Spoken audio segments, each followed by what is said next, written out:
Appalachian Mountains are the oldest mountains in the world.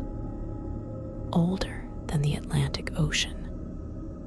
Older than most of the things you can name. There are hollows in those mountains that have not meaningfully changed in 10,000 years. The same ridgelines, the same fog patterns, the same ancient timber standing in the same darkness it has always stood in.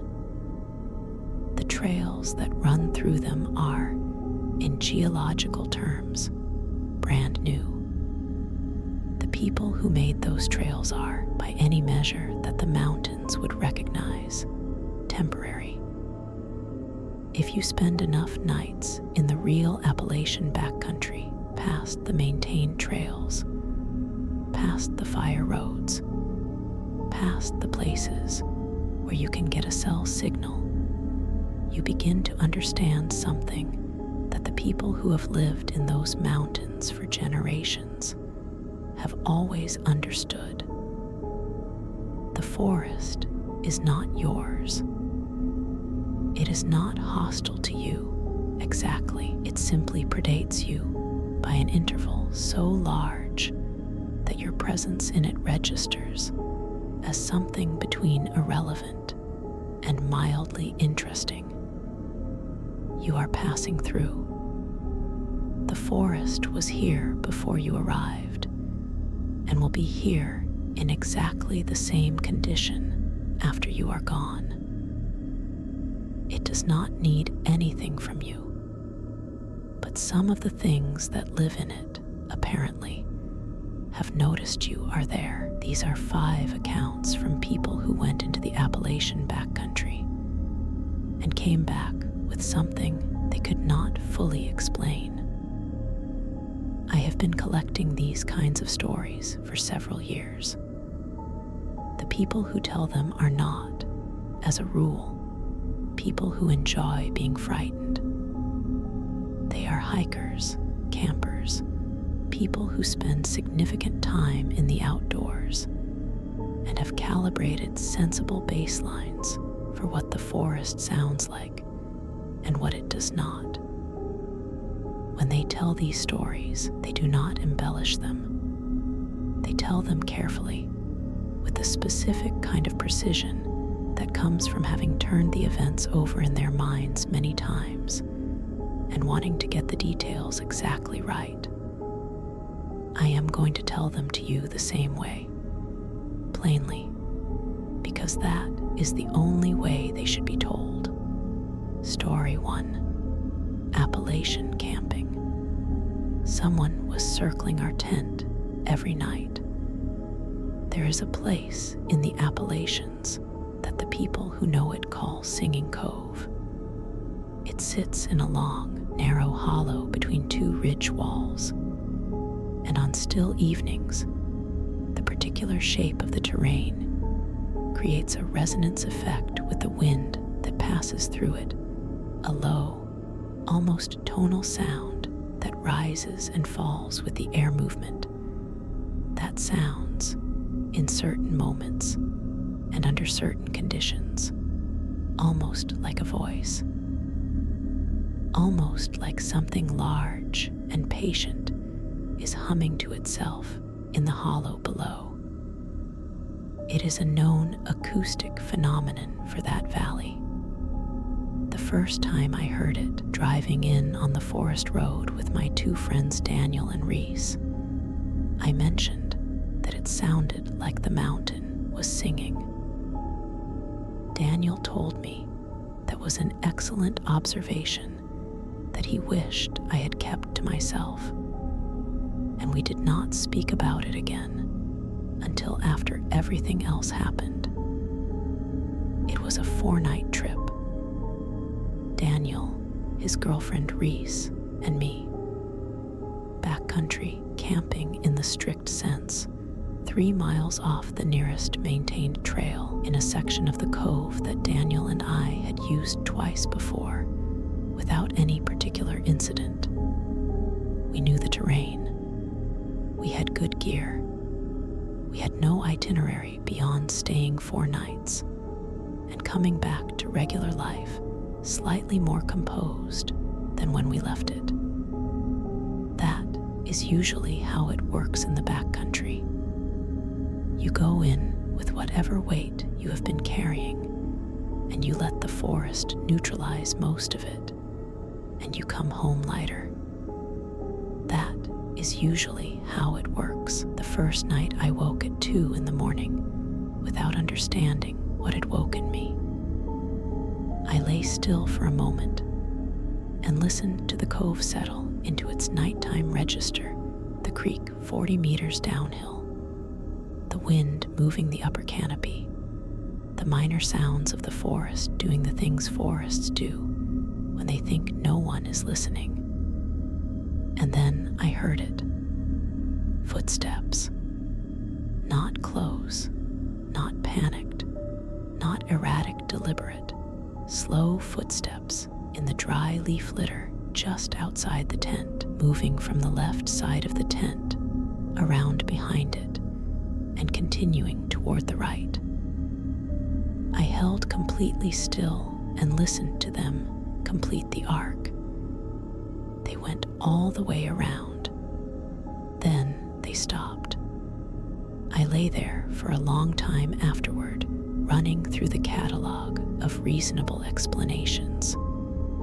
Deer, black bear on a late season patrol route, raccoon, though the stride length was wrong for raccoon, something with 4 legs and no particular interest in me. I landed on this conclusion and held on to it, and eventually went back to sleep. The second night, I woke at 2 in the morning. I know it was 2 exactly because I checked my watch immediately this time, and the habit of checking told me something I had not admitted to myself, that I had been expecting it.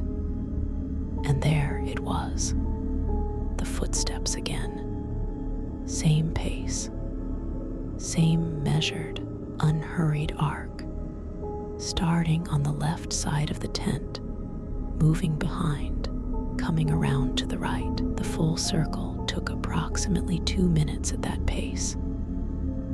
At the end of the second circuit, the footsteps stopped at the front, right corner of the tent, the corner closest to where I was lying. I held my breath. After about 30 seconds, they began again. Another full circle, and then another.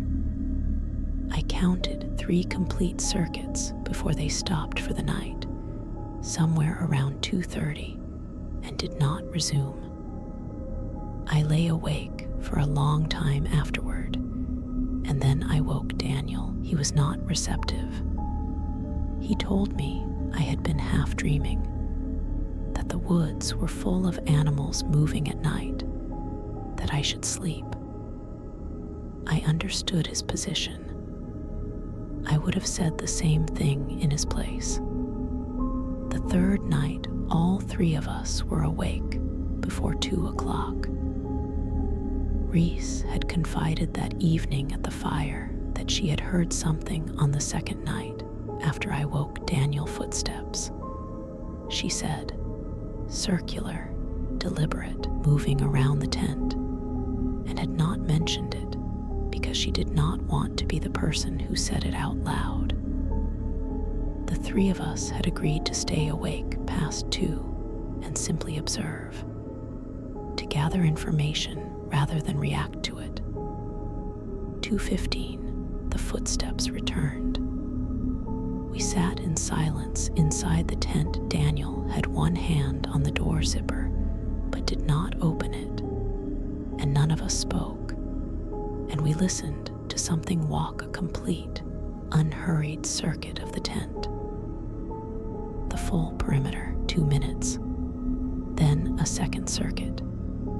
The same measured pace, the same route, with no variation from the previous nights. Then a third, and then, at the conclusion of the third circuit, the footsteps stopped at the front right corner of the tent and did not continue. The 3 of us were motionless.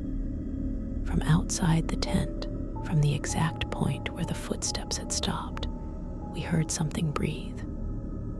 One long, slow breath. Not a sniff, not a snort, not the sharp exhalation of a startled deer. One slow, deliberate breath, held and released with a patience that made it seem almost considered. And then nothing. And then nothing continued for a long time. Daniel unzipped the tent and stepped out with his headlamp. Reese and I were right behind him. We searched the camp perimeter with 3 headlamps and the bright lantern we had hung from the bear line.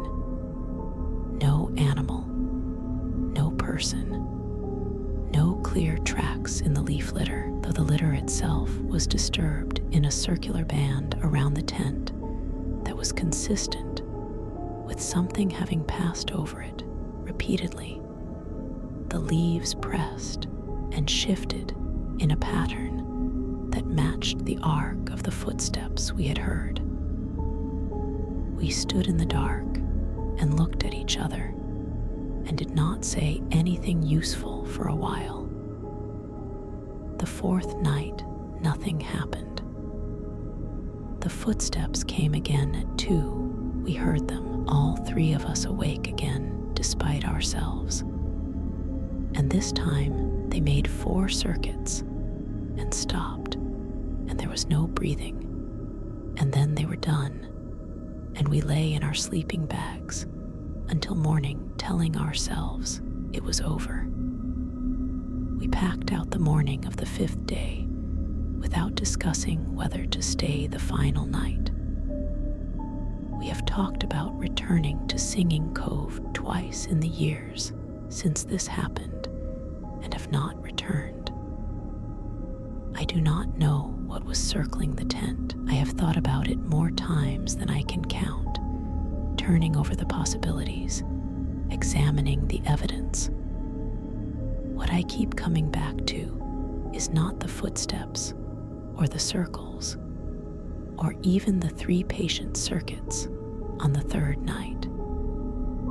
What I keep coming back to is the breathing. That one slow breath from the corner of the tent. The way it was delivered, not startled, not aggressive, not the reflexive sound of an animal surprised at close range. The way it was the breath of something that had been there long enough to be comfortable. That had been circling long enough that the circling had become familiar. That had decided, on the 3rd night, to simply stop at the corner and breathe, and let us know it had been there all along. Story 2. Appalachian camping. We found a campsite that wasn't on any map.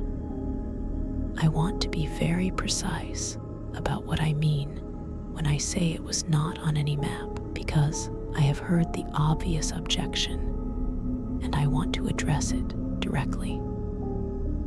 I have cross-referenced the following sources: every publicly available trail map and topographic survey for that section of the Pisgah National Forest, satellite imagery from 3 different platforms at the highest available resolution, Forest Service records of designated and dispersed camping areas, the permit zone documentation for that section of the forest, historical land survey data available through the county, and maps posted by 3 different online hiking communities that cover that trail corridor extensively.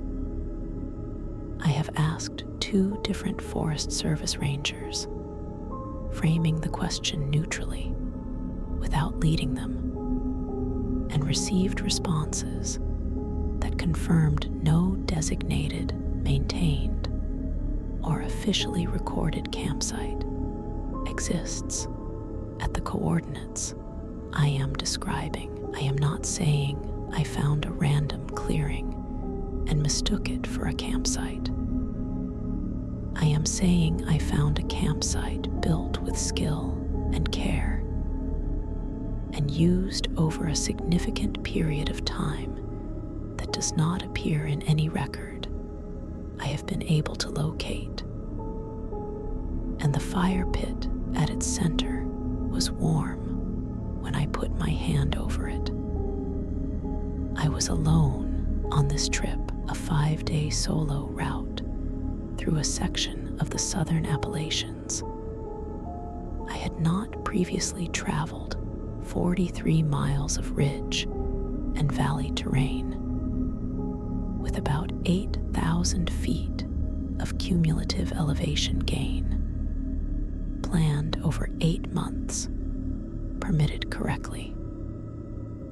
I am an experienced backcountry traveler. I have spent more than 300 nights in wild terrain across various ranges, and I know the difference between a natural clearing and a constructed campsite. And I know the difference between a fire ring and a pile of rocks. They are not the same thing.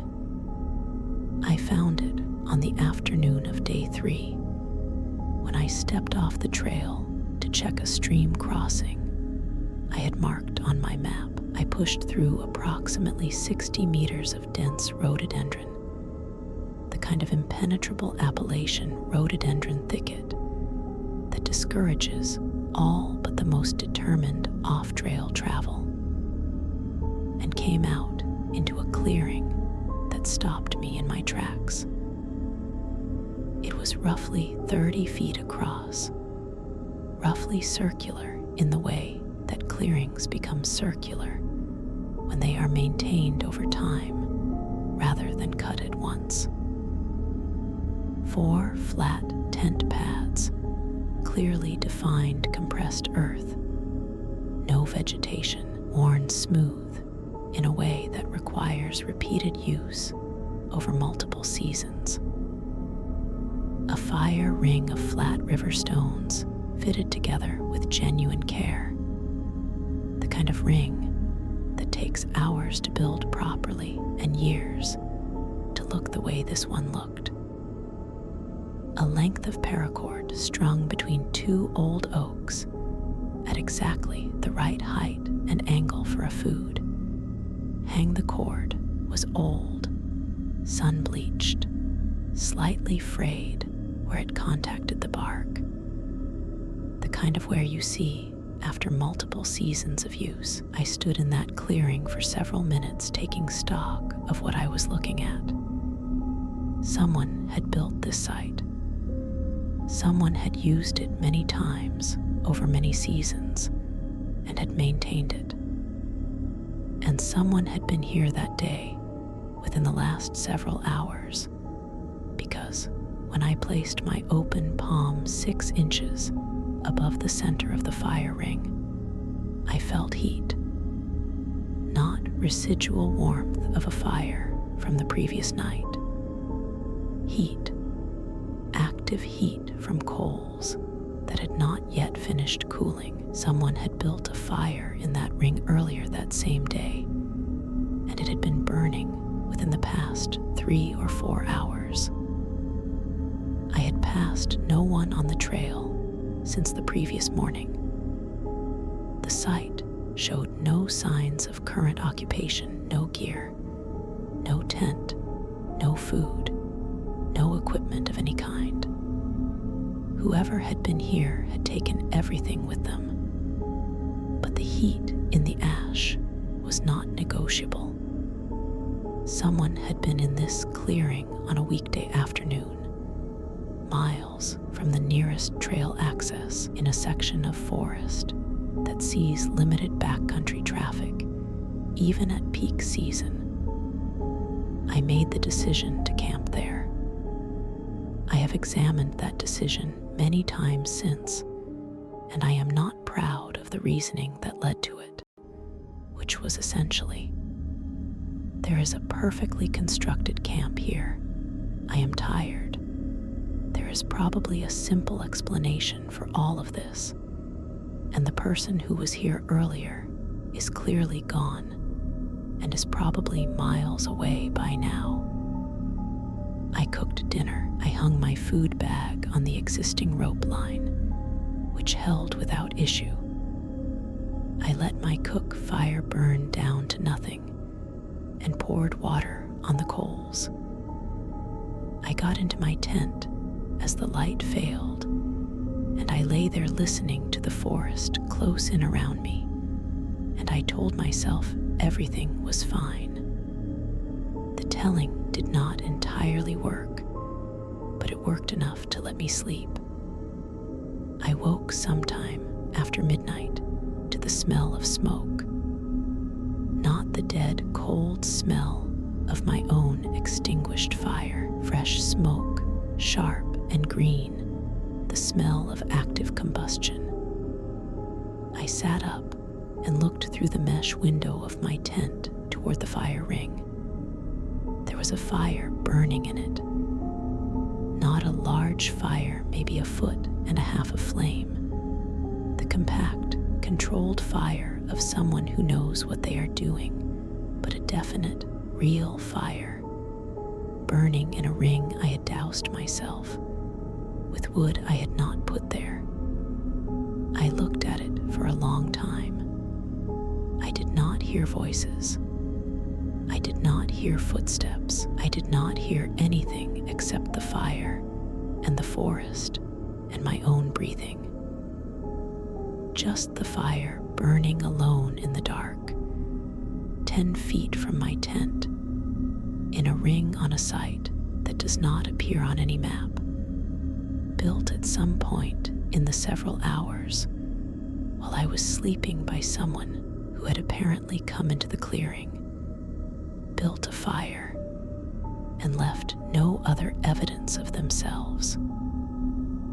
In the morning, the fire was cold, a fresh layer of ash sitting on top of the warm coals I had found the afternoon before, which were now also cold. I packed without making breakfast.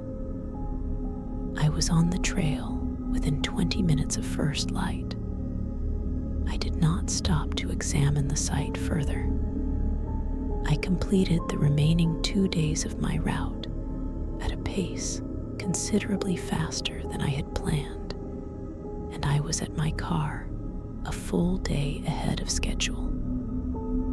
The fire site, as best I can reconstruct it from my GPS track and the topographic data, is approximately 60 meters east-northeast of the trail, at a point I have marked but not returned to.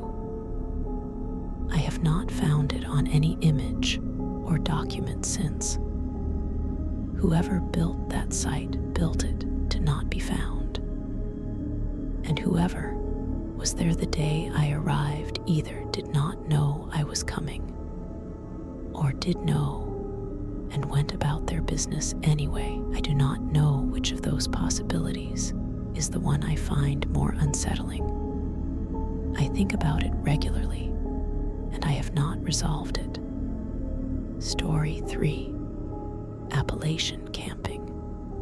The whistling started after midnight. Before I tell you what happened on the ridge above Bearpin Gap, I want to explain something about how sound behaves in a mountain hollow, because understanding the anomaly requires understanding the baseline.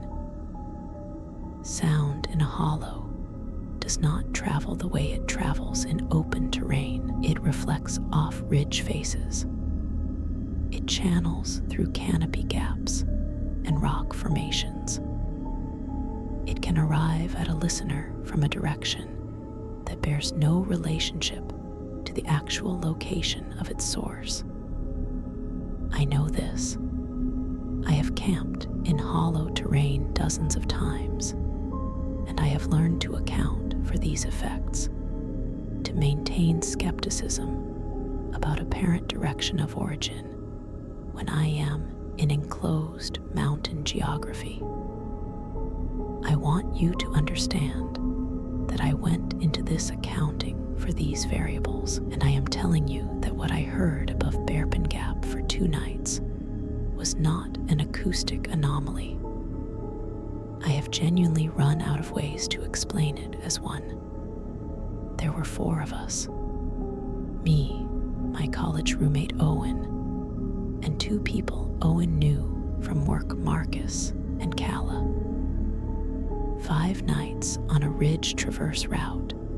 Second night camped on a narrow shelf of land about 200 feet above a creek valley, with good sight lines south and east, a ridge wall to the north and dense timber to the west. A good site, exposed enough to feel spacious, sheltered enough to be practical. The first night had been entirely quiet in every way you want a backcountry night to be quiet. We had no reason to expect anything different on the second. The whistling began at 12:40 in the morning. I know because I was awake. Owen snores with the kind of committed volume that makes sleeping in the same tent an exercise in patience. And I had been watching the minutes on my watch with the resigned attention of someone who has accepted that sleep is not happening soon. A single note, held for approximately 3 seconds, originating from the direction of the South Ridge. Clear, melodic, high-pitched, the specific kind of whistle a person produces when they are signaling to someone at a distance, not an absent-minded melody, not a bird call, but a deliberate communicative sound. Then silence. Then, from the same direction, a second note, slightly different in pitch, held for about 2 seconds. Then silence again. I sat up. My first thought was a night hiker. There are people who travel the Appalachian backcountry after dark. It is permitted. It is not especially uncommon in the shoulder season when the days are short and ambitious hikers want to cover distance. I settled back down and waited for the third signal, expecting it to come from the same direction and gradually recede as the hiker moved through.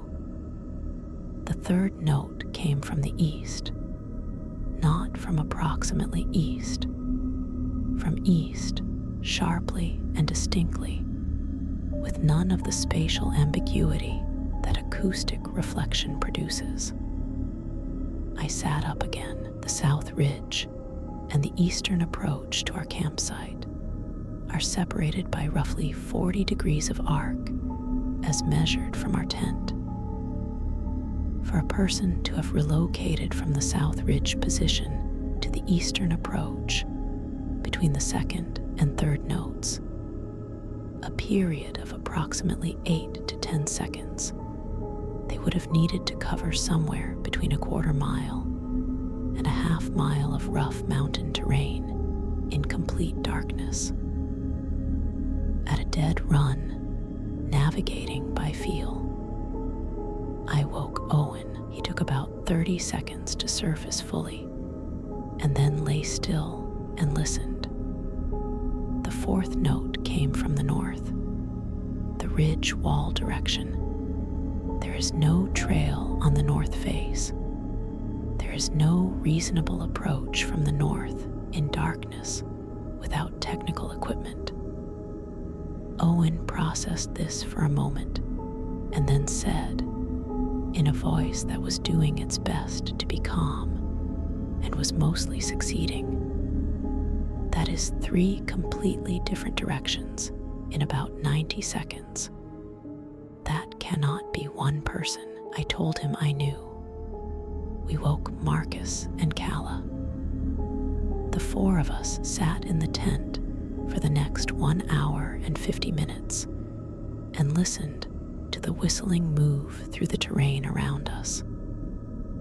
It never repeated a direction in immediate sequence. It never settled into a pattern that would allow you to predict where the next note would originate. It moved from south to northeast to west to directly overhead, or what seemed like directly overhead, which, even accounting for every acoustic phenomenon I know about, should not have been possible from ridge or valley terrain to south again, to somewhere behind the ridge wall and back to east.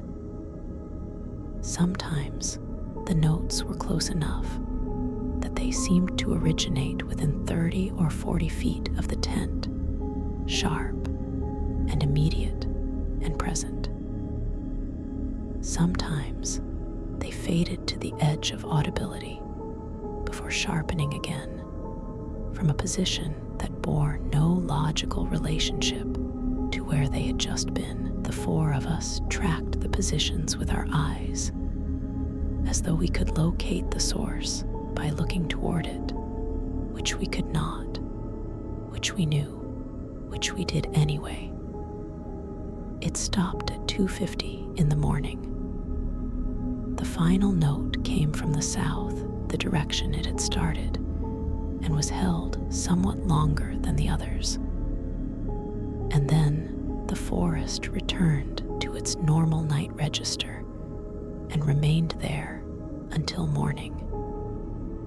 We did not sleep again that night. The following day, we spent an hour going through every bird species known to be present in that section of the range, every atmospheric condition that produces tonal sound in mountain terrain, every scenario in which a single person or a pair of people could have produced those movements in that terrain. We could not construct a rational explanation that held. The third night of our trip, it happened again, beginning at 12:40 and ending at 2:50, following the same general pattern of unpredictable directional movement through all four quadrants. We broke camp before dawn the following morning and were at the trailhead before 8. I have not camped above Bearpin Gap since. Owen has not returned to that section of the range at all. Neither of us has brought it up with the other in quite some time, and I think we have both reached the same private conclusion that some questions are better left as questions than pursued to an answer that might be worse than the not knowing. Story 4.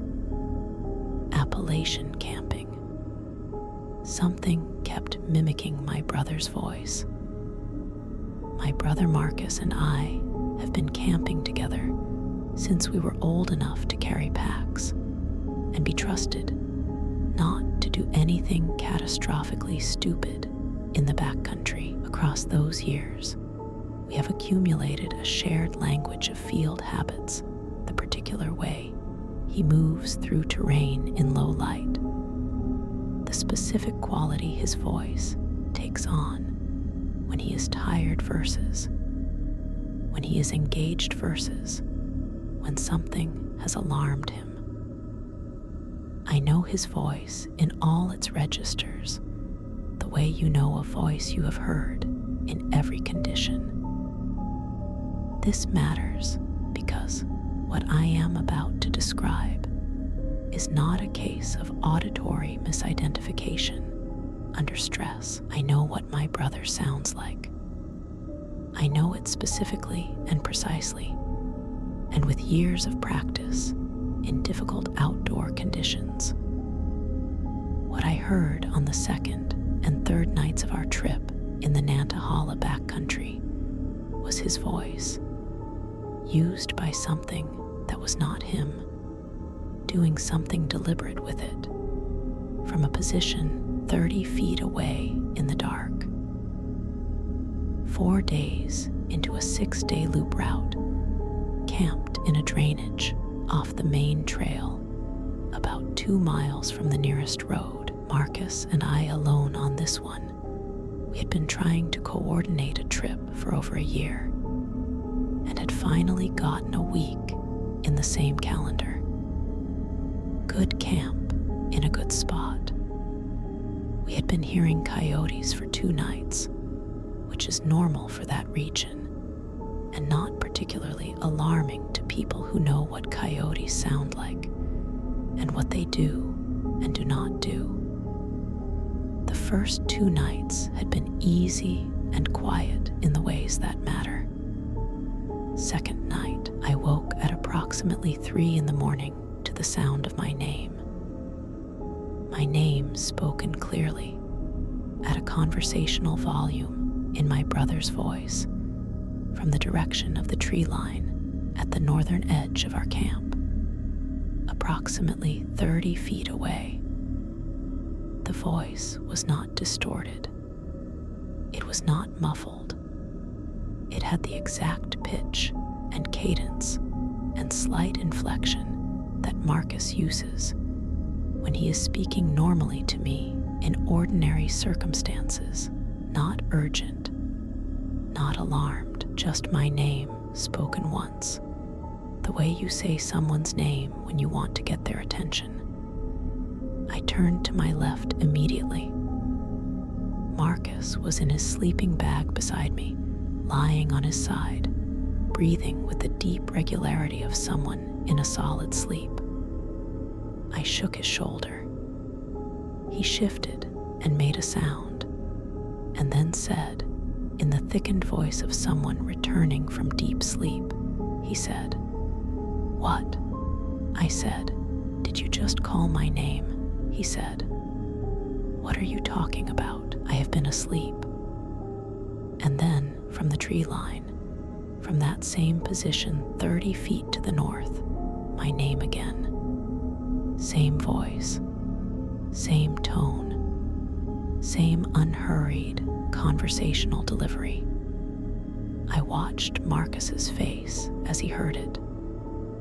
In the thin ambient light inside the tent, I could see the moment it registered the transition from sleep confused to alert.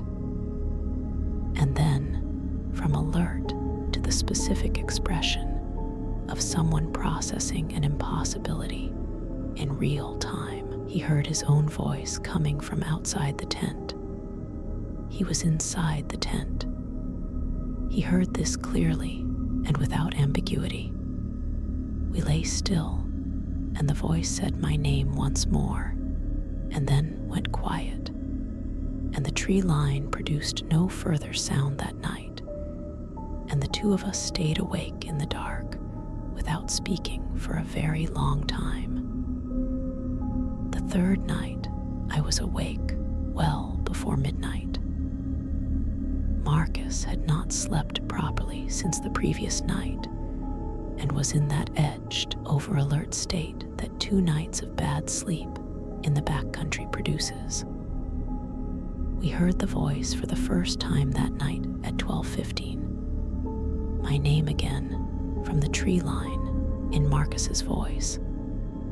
But this time, 15 minutes later, it did something different. Earlier that afternoon, during a rest break at a creek crossing, I had said to Marcus, "I think there is weather coming from the northwest. We should break camp earlier tomorrow and push for the ridge before the front arrives." An ordinary thing to say on a backcountry trip when you are watching cloud formations and trying to plan your day. At 12:30 that night, from the tree line, in Marcus's voice, as clearly as if he were standing next to me, "I think there is weather coming from the northwest. We should break camp earlier tomorrow and push for the ridge before the front arrives." Every word, my words, spoken back to me in my brother's voice from the dark. Marcus had his hand around my forearm and was gripping it with considerable force, and did not loosen that grip for a long time. We know what mimicry is. We are both aware of the Appalachian folklore traditions that address this specific phenomenon, the warnings, passed down through generations of people who lived in those mountains, about voices in the woods at night that are not the voices of people, and specifically about the danger of responding to something that calls your name in a familiar voice from the darkness. We are practical people. We are not credulous people. Neither of us has ever been particularly interested in folklore as a guide to behavior in the field. That trip changed my position on this somewhat. Whatever was in the tree line had listened to our conversation from 30 feet away through the forest and had reproduced my exact words with sufficient accuracy to produce full recognition. It had targeted me specifically and repeatedly. It had been doing something deliberate and had been doing it with a purpose I could not identify, except that the obvious purpose, the one implied by the folklore, the one the old warnings were designed to prevent, was to get me to come out of the tent and go toward it in the dark. We did not do this. We cut the trip by 2 days, broke camp at first light, and moved at pace until we were back at the trailhead. Marcus and I have talked about this trip twice in the years since it happened. Both times we have stopped before finishing the account. Some things are better understood as incomplete sentences than examined to their conclusions. Story 5. Appalachian camping. We never saw who was watching from the trees. There is a particular sensation, you may have felt it.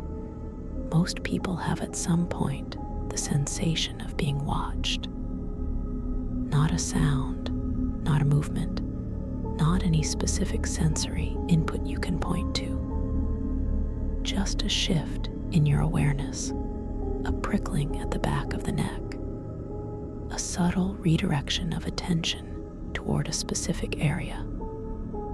It is easy to dismiss once. It is somewhat harder to dismiss when 2 other people in your group independently report the same sensation within the same hour without having spoken to each other about it. By the time a 4th person mentions it unprompted, it is not a sensation anymore. It is data. Your nervous system is processing environmental information that your conscious mind has not yet articulated, and it is reporting what it finds. The question at that point is not whether something is there. The question is what to do with knowing. 4 of us on a 3-night trip, me, my partner Elaine, and 2 friends of ours named June and Terrence. Fire Road Access Camp on the eastern slope of a ridge in the George Washington National Forest, a site we had used twice before without incident and considered reliable and comfortable.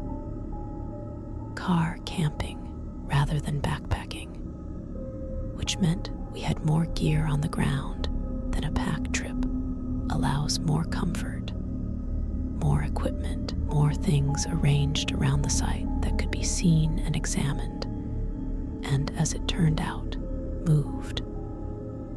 The first evening began normally. We had a fire going before dark, dinner cooking, the ordinary pleasures of an outdoor camp in good weather. I was tending the fire when Elaine said, without particular alarm, just as a statement, "I feel like there is something in the trees." I told her it was probably deer. The area has a healthy deer population, and they will come close to camp in the early evening without much provocation. She said probably yes. 20 minutes later, June mentioned that she had been feeling the same thing for most of the past hour, but had not said anything because she did not want to be the one who said it. The three of us considered this for a moment. Then Terrence, who had his back to us and was doing something with the camp stove, said without turning around, "Whatever it is, it has been moving along the camp perimeter for the last 20 minutes or so." He had not mentioned it because he had not wanted to say it out loud and make it real. He said that explicitly. He had not wanted to say it out loud. We added wood to the fire. We talked about other things with deliberate loudness. We went to bed in 2 tents arranged facing each other across the camp, which was not the usual configuration, but felt important that night. And we did not sleep as well as the sight had led us to expect.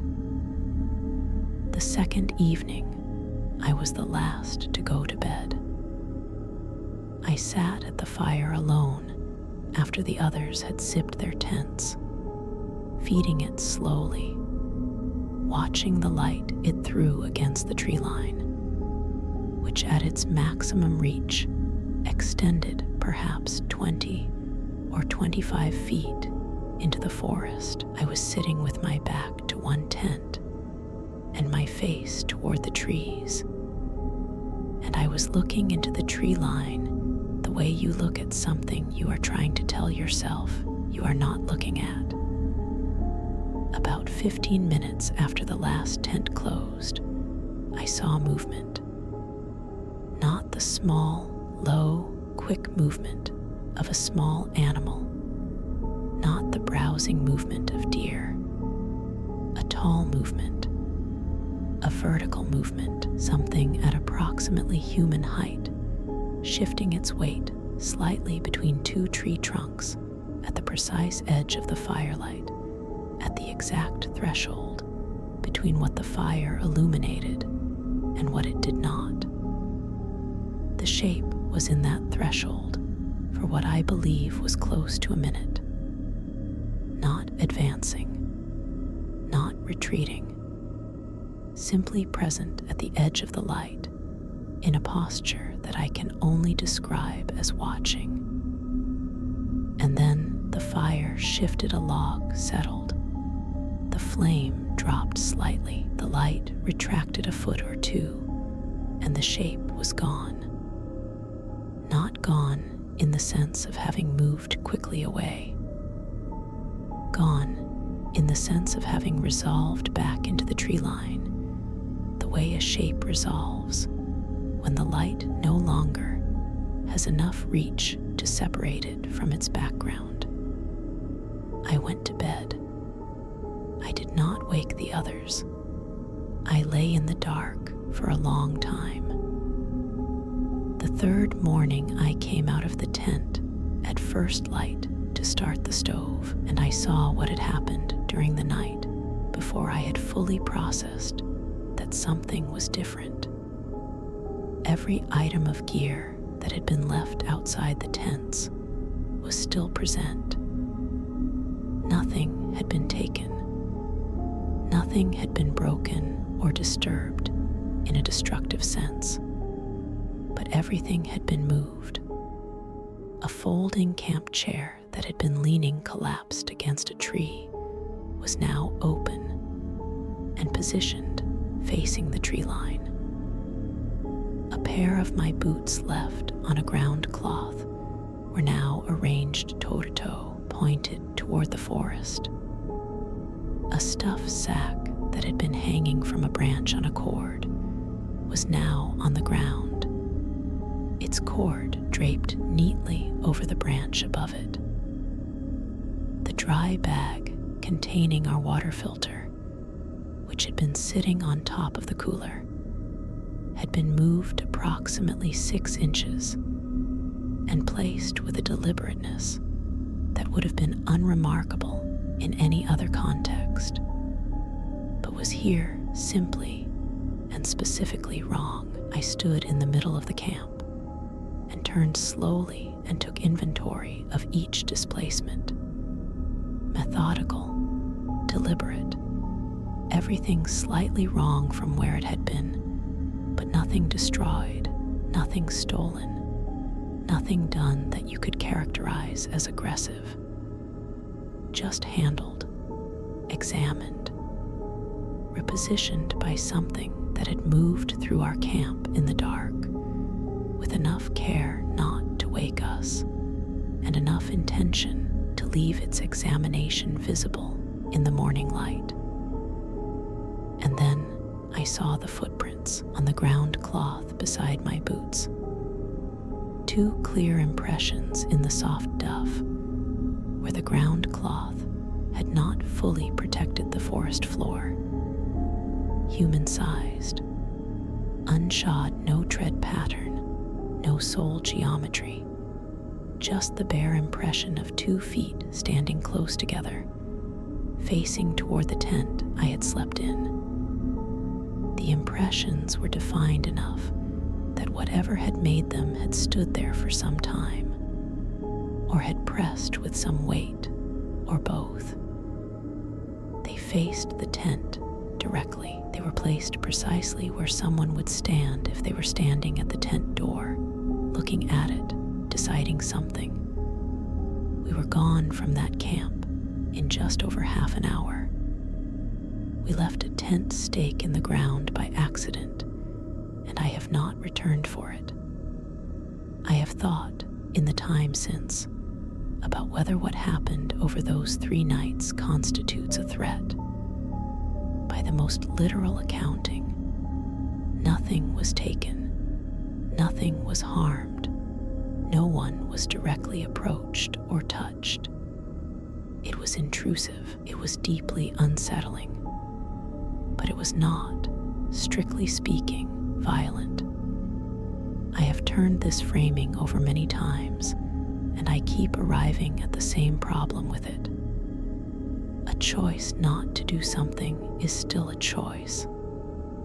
The footprints at the tent door were the print of something that had decided, in the dark, that it had done enough for that night, that it had handled the gear and stood at the tent and made its presence legible, and then stepped back into the woods before the light came. That is a decision. That implies a decision maker. And a decision not to do something further implies an understanding that it could have, and a calculation about what the doing would cost, and a conclusion that on this particular night, with these particular people, in these particular tents, the cost was not worth it. I do not know what would make the cost worth it. I do not know what would constitute enough reason to stay rather than step back. I do not know what the variable is that, in a different camp on a different night, might produce a different calculation. I find this not the footprints, not the moved gear, not the shape at the edge of the firelight. I find this line of thinking the most difficult thing to set down and leave alone. And I have not managed to set it down yet. Those are the 5 accounts, 5 trips into the Appalachian backcountry, 5 different things that came back with the people who went in. The mountains are still out there. They will be out there long after everything else we recognize is gone. They do not require our understanding. They predate our language for things by an interval that makes language feel small. The things that live in them are, in some cases, similarly patient, similarly indifferent to whether we understand them or not. I want to say something about why I keep collecting these stories, because I think it is worth naming. It is not because I enjoy being frightened, and it is not because I am trying to argue for any particular explanation of what these people encountered. Most of the people who tell me these things are not looking for an explanation either. Not anymore. They have spent the time since their experience turning the details over and examining them from every angle they can reach, and they have arrived at a point of settled not knowing that is different from the casual not knowing of someone who has never had to confront the question seriously. They know something happened. They cannot tell you what it was. They have decided to carry that not knowing rather than force it into a shape that fits but does not hold. What strikes me across all of the accounts I have collected from the Appalachian Backcountry is a consistency that I find more unsettling than any individual detail. Whatever people encounter in the deep woods of those mountains is, across dozens of accounts from people who do not know each other and have never compared notes, patient, deliberate, interested in being perceived without being identified. It circles. It watches from a fixed distance. It moves in ways that defy simple explanation. It uses familiar things, voices, sounds, the vocabulary of the known in ways that are just wrong enough to register as wrong, just accurate enough to produce recognition before the wrongness arrives. Whatever these things are, they are doing something purposeful. That is the consistency. Across every account I have gathered, whatever is out there in the dark is doing something on purpose. And it is very, very old at doing it. If you go into the deep Appalachian backcountry, take someone with you. Tell someone your route and your return date. Know your terrain, and if something calls to you from the tree line after dark, if you hear a familiar voice from a direction it cannot be coming from, or footsteps that circle in the dark and stop at your corner, or a whistle that moves through the compass points faster than anything living can move, do not answer. Do not open the tent door. Do not go toward it.